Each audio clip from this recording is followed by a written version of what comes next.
What's up, everybody? It's Bucky Brooks, and I am joined by Marcus Grant from the Fantasy Football Podcast, and he's in place of DJ. We are going to do a different type of move the six today because instead of dealing with reality, we're going to deal with a little fantasy, and Marcus is going to help us build the ultimate fantasy team.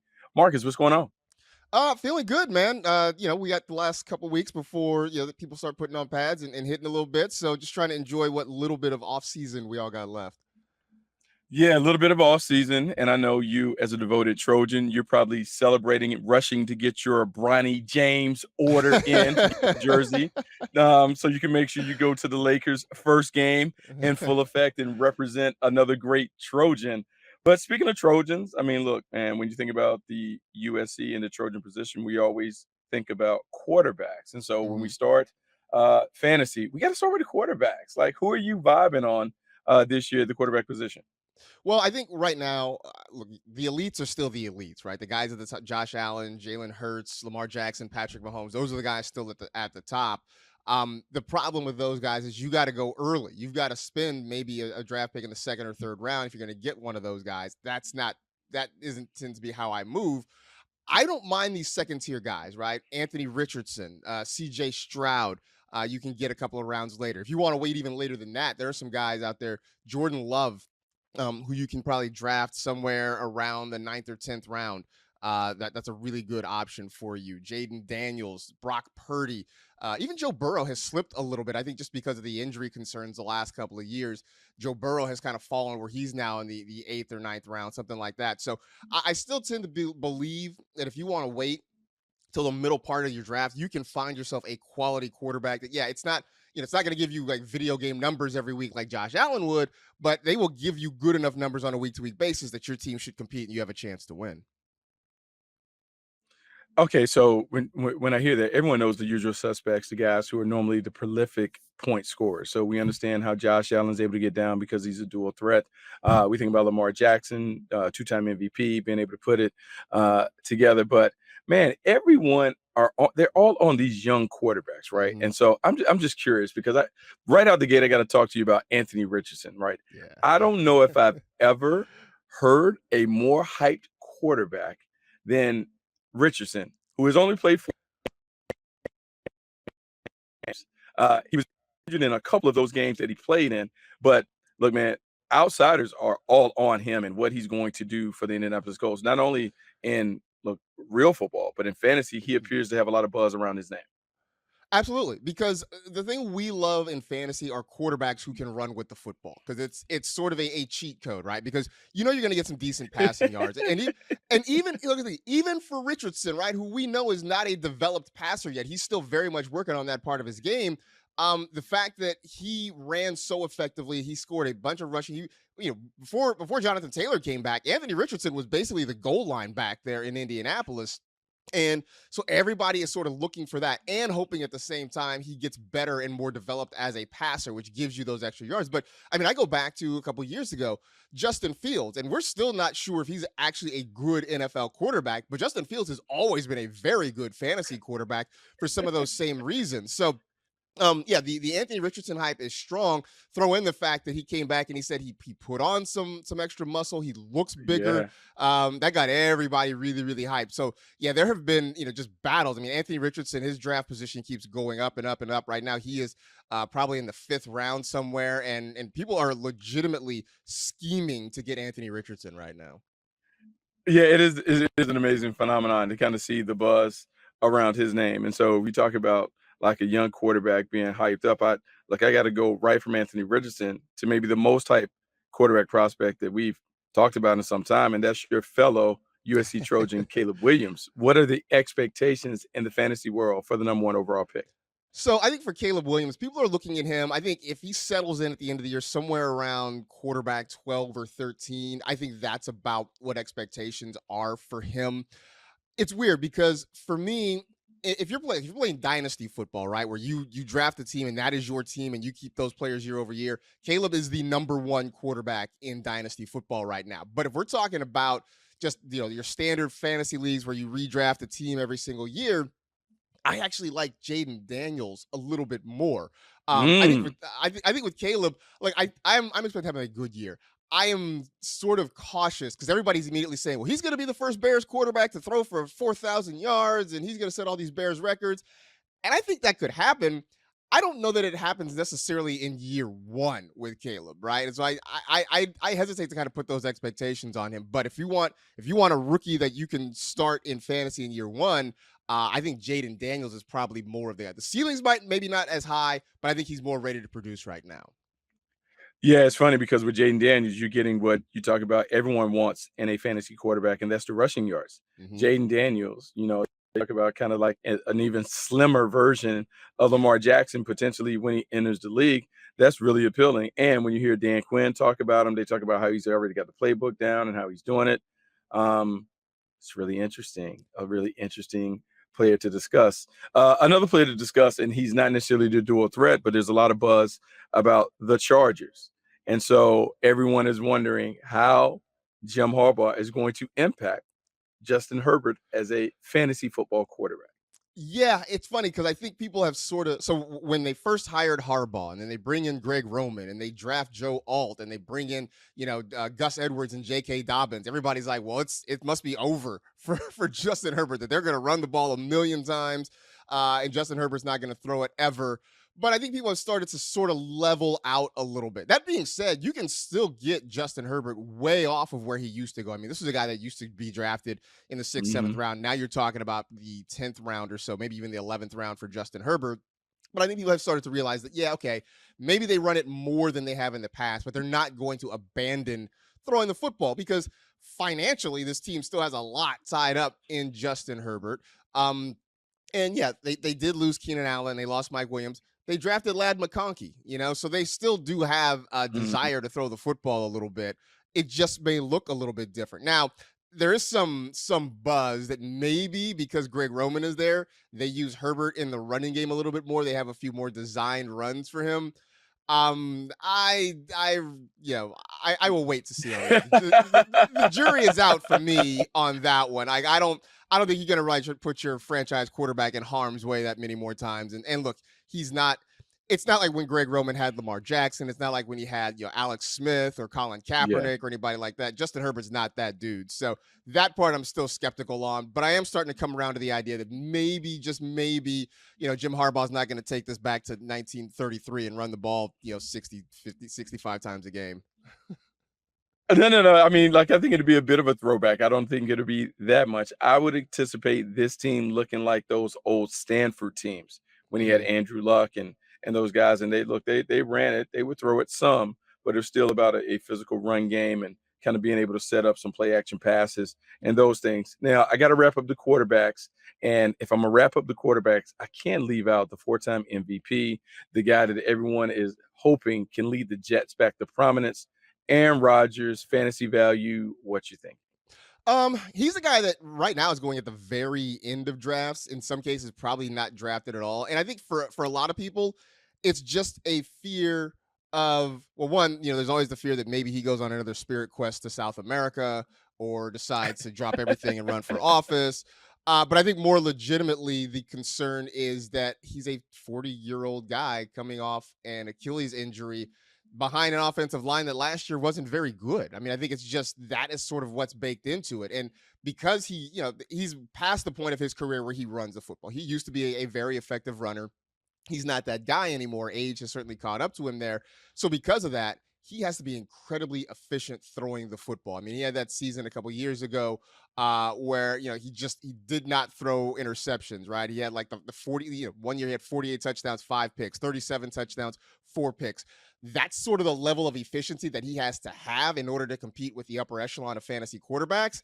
And I mean, what he did those years was phenomenal. That's asking a lot of even a Hall of Famer of the level of Aaron Rodgers, especially at 40, soon to be 41 years old.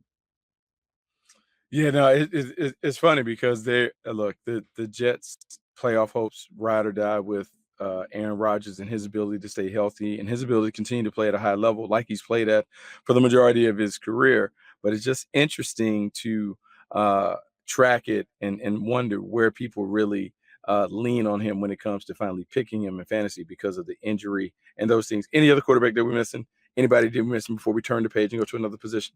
I mean, no big names here. I mean, I'm interested. Brock Purdy's another guy who's kind of floating around in the late rounds that I think is sort of interesting. Other than that, like I'll say this, I'm kind of getting excited about Will Levis as like a second quarterback, not as your every week starter, but I'm Mm. just kind of curious because they've remade that entire offense. Right, Derrick Henry is gone. They bring in Calvin Ridley. They seem to be building this thing around Will Levis. He's fun to watch because he's going to stand back there and throw YOLO balls. It might not always be effective, but it'll be entertaining. I know that much. Yeah, it certainly will be entertaining. He is someone they've tried to upgrade the cast around them. Calvin Ridley, DeAndre Hopkins. They have some other pieces in place in terms of setting up the run game. You got Tony Pollard joining. We'll see because there's been a lot of buzz, particularly there with Brian Callahan going, that maybe just maybe he can kind of find his way to be an upper echelon quarterback. Time will tell. Well, what will happen? We're gonna take a little break. We'll come back, and on the other side, we'll talk about running backs because running backs are key to being able to be successful in fantasy. All right, Marcus. So we're back. This is a position that is near and dear to my heart. I love running backs, and look, even though they're diminished and devalued in fantasy, you still got to have one or two to be able to get it done. So when we talk about the running back position, what's your overall strategy when it comes to taking a running back? What are you looking for? What is the perfect running back in fantasy football? So for me, I really want to get one of the top guys early if I can, right? I mean, it's so different now, right? I would say 5, 10 years ago, you looked the first round of fantasy drafts and it was majority running backs and maybe you get a wide receiver or two sprinkled in there. Now it's the complete opposite where it's mostly wide receivers and you got a handful of running backs. Still four guys, at least three guys, maybe four that go in the first round. Christian McCaffrey, no doubt. Bijan Robinson, Brees Hall, those are your deadlock first round running backs. And you can make a case for Jahmyr Gibbs at the back end of the first round. So I want to try to get one of those top guys in the first round. Maybe I can make a case and stretch it out for Jonathan Taylor early in the second round, something like that. After that, I tend to wait. I think you can get to the middle rounds, and there's some guys who maybe aren't super exciting name wise, but give you solid production. I mean, I like James Cook in Buffalo, especially because we live in a Mm-hmm. PPR world and they're going to throw him the football. I still like David Montgomery. He's not sexy, but he's solid and he continues to produce, especially when he's healthy. I think uh, Jalen Warren in Pittsburgh, I think, has some really nice upside. I think James Conner, I know he's got an injury history, but when James Conner is healthy and on the field, he's really, Mm-hmm. really productive. So I can wait, and I can build up in the early rounds, load up on wide receiver, maybe get a top tight end if I want to, and still come back in rounds, 6, 7, 8, and find myself a quality running back. And that tends to be how I operate. I am curious because when I look at some of the finer offenses in the league, we always talk about the explosion and the wide out perimeter, but Achan from the Miami Dolphins, like when he was around and making plays, you're talking about he was averaging 90 scrimmage yards per game, and he is a fun, like a highlight a minute player. How do we quantify what he is able to bring to the fantasy world? So he is super exciting and people super love him. And the reason I haven't drafted him is because you got to go really early to get him. I mean, he's coming off the board late second round, early third round, which for me, I love the fact that he's so explosive. He averaged nearly 8 yards per carry last year, which is an insane, I think 7.8 yards per carry, which is an insane number. What worries me though is one, he did have a little bit of an injury situation last year, but also the Dolphins are still sort of committed to Raheem Mostert. They brought him back on an extension, and he's another guy who's explosive, had 18 rushing touchdowns last year, and I can get Raheem Mostert many, many rounds later, and I think get similar production. So unless they're going to somehow change everything up and give Devon Achan the majority of the workload, he's still going to be splitting touches. And that means he needs to average almost 8 yards per carry or score a bunch of touchdowns. And that's a really, really hard thing to bank on. So I love the player. I love the talent. I just don't necessarily want to make that kind of gamble draft wise on a situation where he might end up being in a two-man committee. And that's not even to say anything about the fact that they drafted Jalen Wright out of Tennessee, who could step in there and maybe not get enough carries to be like an everyday fantasy option, but he could get enough carries to make you frustrated about the guy you did draft. And so that is sort of my concern with Achan, where he's going right now. Okay, So frustration leads me to talk about the Dallas Cowboys, and that will make me talk about Ezekiel Elliott. I don't know what to make of Ezekiel Elliott's fantasy value because I don't know, like a year ago, he was cut and let go. They bring him back. You think they would bring him back as part of rotation, but it seems that in Dallas, they're going to turn back the clock to 2016. And Ezekiel Elliott's going to be the feature back because there aren't any notable names around him. Could Zeke Elliott be a surprise fantasy contributor?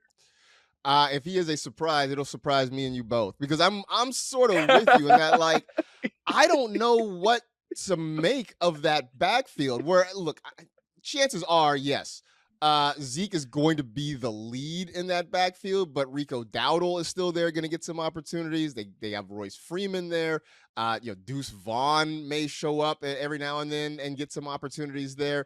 But also, I think a thing to consider is that this offensive line is not the same offensive line that they had the last time Zeke was there. When they had those dudes up front that were opening holes and were just kind of road graders there. This is a different offensive line there in Dallas. And so that's sort of a concern. Throw in the fact that, Zeke is not the explosive back he once was. This is an offense that's certainly more geared toward Dak Prescott and CD Lamb and throwing the football. So, I mean, I think because of that, that's why you're seeing, Zeke is kind of the first Cowboy running back that gets drafted, but that's, you're looking at round 10 or 11, something like that. I think generally everybody's sort of like, we don't know what to do with this backfield. And so because of that, people are just sort of like, we're all just going to kind of back away from it right now.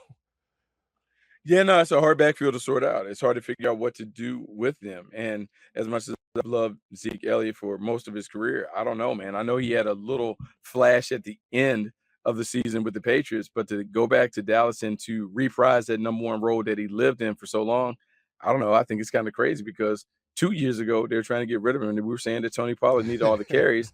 Now we want to say he's ready to go back to be the number one. It is not the typical situation that you look for in a running back. Who are we sleeping on? Who's the running back sleeper? That's your guy that you have in the pocket. Um, I'm gonna go with Jonathan Brooks in Carolina, Mm, and I like I, I like what Carolina has done. I don't want to overhype it too much, but I think Jonathan Brooks is going to step in there and win fully healthy and ready to go. And right now, the talk is that they expect him to be ready, if not for camp, certainly, by the early part of the season. I think when he's ready, he's the number one running back there. They went in on Miles Sanders last year, and I think they realized midway through the season that wasn't going to work out. They gave that job to Chuba Hubbard. mhm. Jonathan Brooks is better than Chuba Hubbard. I think he's going to step in and be, the number one running back early on, and if not, certainly by the midpoint of the season, he's going to be that number one running back in Carolina by the end of the year. And so, look, here's another guy that I really like, and it's an old familiar name, but we're all really excited about Derrick Henry in Baltimore this year.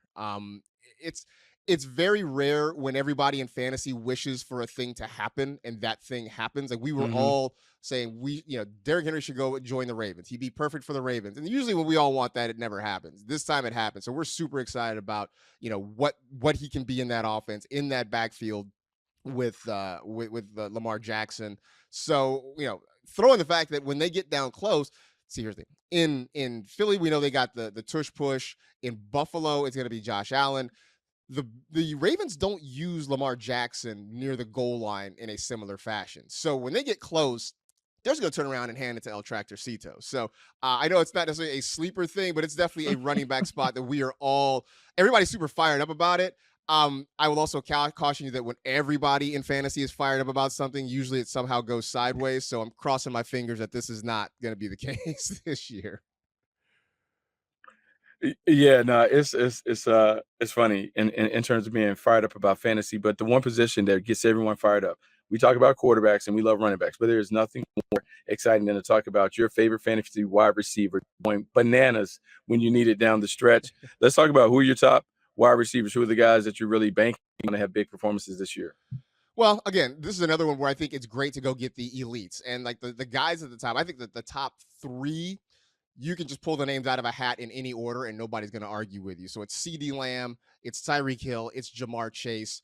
How you rank them really is a matter of personal preference, and nobody's really going to fight with you there. But even that, I mean, look, Amon Ross St. Brown has proven he is a top level wide receiver.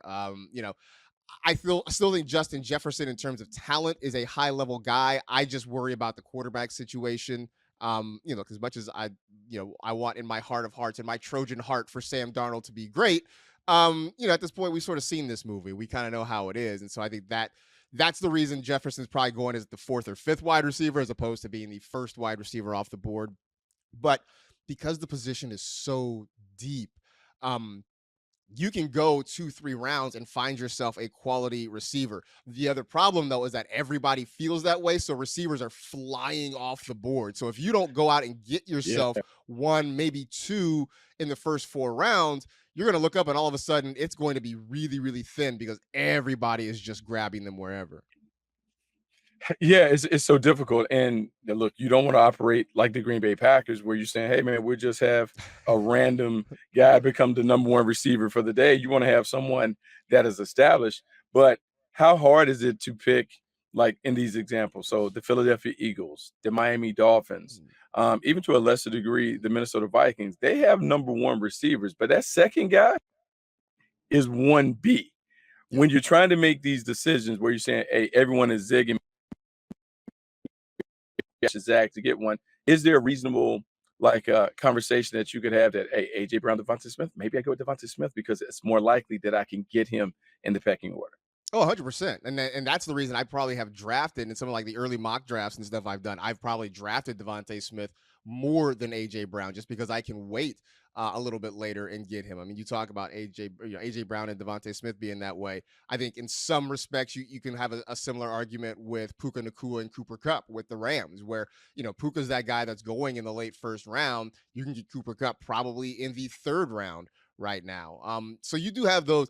Yeah, I mean it's one thing when you have a team with like two wide receivers. That's kind of easy to figure out. The one thing that is hard, and we're all going in circles trying to figure out what to do with the Houston Texans wide receivers, because they already had Nico Collins and Tank Dell, and those guys were awesome last year. Then they go out and they add Stephon Diggs, who, okay, maybe he's not the same guy he was a couple of years ago, but he's still a really talented player who's going to get a whole lot of targets from CJ Stroud.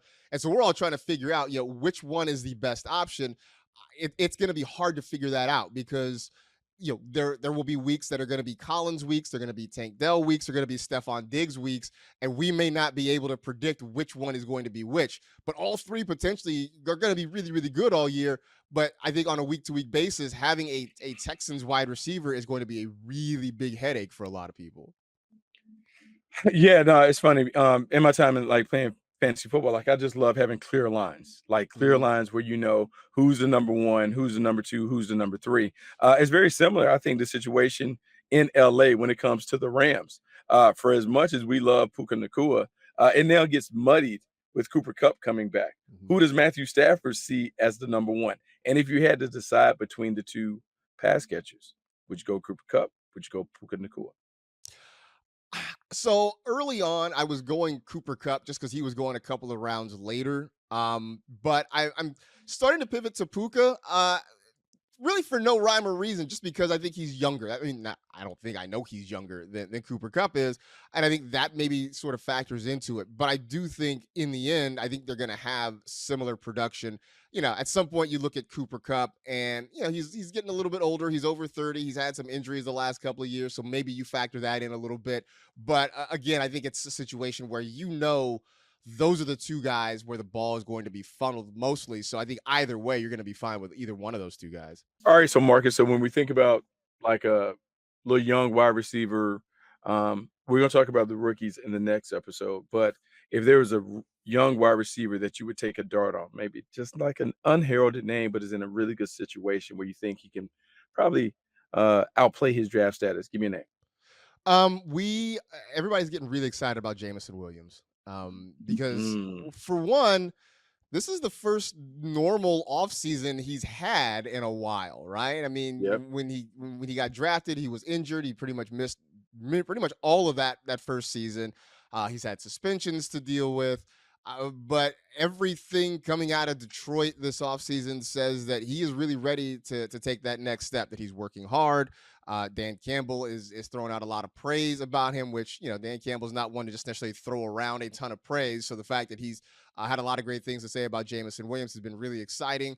that offense has looked great the last couple of years. I mean, it's the reason we love Amon-Ra St. Brown. It's the reason we all loved Sam Laporta last year. So if Jameson Williams really is starting to become the player we thought he could be coming out of college, he definitely could outperform his ADP. I mean, he's getting drafted right now in the double-digit rounds, and look, if he is that guy, he could definitely outperform that.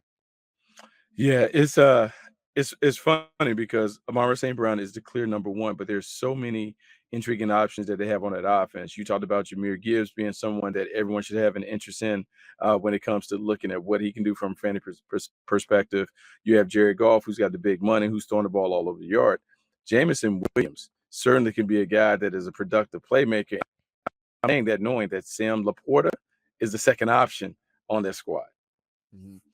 Yeah, no, absolutely. I mean, so that is the concern though, is that maybe he's the third option at best, but again, it's sort of a risk reward thing. Like where you're getting him, you're not risking much in terms of draft capital, with the reward being that, if he becomes a deep threat or a big play guy in this offense, he could be one of those players where it doesn't take a whole lot of catches for him to put up a big fantasy number. If he can get you 2 or 3 catches and maybe get you, 80, 90 yards and find his way into the end zone, it ends up being a really good day. It does end up being a really, really good day. And so we're gonna wrap up part one of the podcast now, but on part two, we're gonna talk about tight ends, we're gonna talk about rookies to watch, and we're also gonna kind of maybe build the ultimate fantasy team. So thanks for tuning in to Move to Six podcast. That was part one of our fantasy podcast with Marcus Grant. Till next time, I'll talk to you.